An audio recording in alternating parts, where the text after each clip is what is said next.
Hey you guys, Matthew Bilanzich here again, service manager over here at Honda World. Just wanted to give you guys another tech tip video. We've just got another one for you that we see very often down here.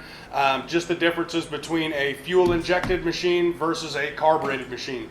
So biggest things that we see people neglect on the carburetors is they just leave old bad fuel in them, and that really clogs these things up quick comparative to a fuel injected model.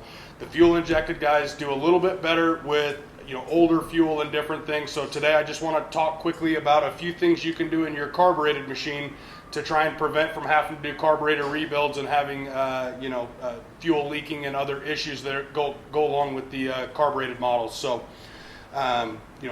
fuel injection over here is going to do a little bit better with again, old fuel sitting in there longer. Of course, we still recommend to use fuel stabilizer in either one of the units. It's always going to help just make the fuel last a little bit longer and kind of stand up to the test of time better with that stabilizer in there. Again, more important in the carbureted models. Fuel breaks down over time and it ends up clogging up the carburation system in this guy, and that's when you end up needing a carburetor rebuild. So a few things, just tips that will help you keep from having to do carb rebuilds on your carbureted model if you have one.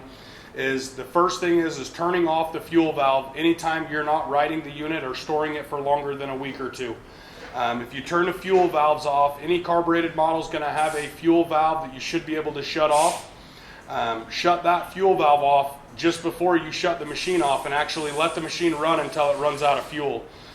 Biggest thing that people forget to do on these carbureted models, and that's why they run into issues. So again, fuel stabilizer, great to put in both of them. Carburation, more important. Also, to go along with that, just as part of the fuel injection compared to carburation, carbureted models really like to have 91 octane ethanol free fuel. Again, still important in this guy, just not as crucially important. If you've got a certain make or model, you're not sure if it's carbureted or fuel injected, please reach out to us. We'll let you know kind of how to plan and store your machine better, even if, like I say, you're going to stop riding it for a week or 2 weeks.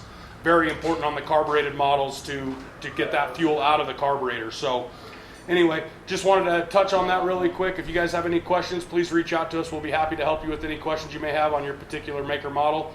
But that was it for today. So you guys have a good day.